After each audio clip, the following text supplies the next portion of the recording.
టాలీవుడ్ నటుడు సుధీర్ బాబు చివరిసారిగా హరోం హరా చిత్రంలో కనిపించాడు. ఈ చిత్రం బాక్స్ ఆఫీస్ వద్ద ఆశించిన ఫలితాన్ని అందుకోలేదు. తదుపరి loser film director Abhilash Reddy కంకర దర్శకత్వంలో తెరకెక్కుతున్న మా నాన్న సూపర్ హీరోలో నటిస్తున్నాడు. ఈ చిత్రం ఫస్ట్ లుక్ ను విడుదల చేయగా ప్రేక్షకుల నుంచి మంచి రెస్పాన్స్ వచ్చింది. అయితే టీజర్ ను నేచురల్ స్టార్ నాని విడుదల చేశారు. అభిలాష్ రెడ్డి కంకర దర్శకత్వంలో మా నాన్న సూపర్ హీరో అనే పూర్తి స్థాయి ఫ్యామిలీ ఎంటర్టైనర్ తో వస్తోంది.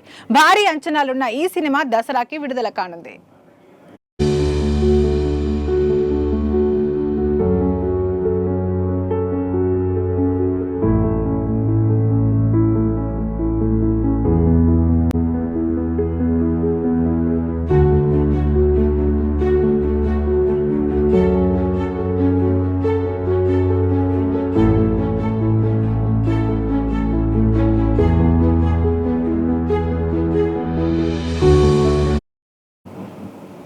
తన తండ్రితో సుధీర్ బాబుకు ఉన్న లోతైన భావోద్వేగ అనుబంధాన్ని టీజర్ వివరిస్తుంది. సుధీర్ బాబు సాయాజీ షిండే, సాయి చంద్ ఇద్దరిని తన తండ్రిగా సూచిస్తాడు. సాయాజీ షిండే అతన్ని ద్వేషిస్తున్నట్లు చూడొచ్చు, కానీ సాయి చంద్ మాత్రం సుధీర్ బాబుతో మంచి అనుబంధాన్ని ఏర్పరచుకుంటాడు.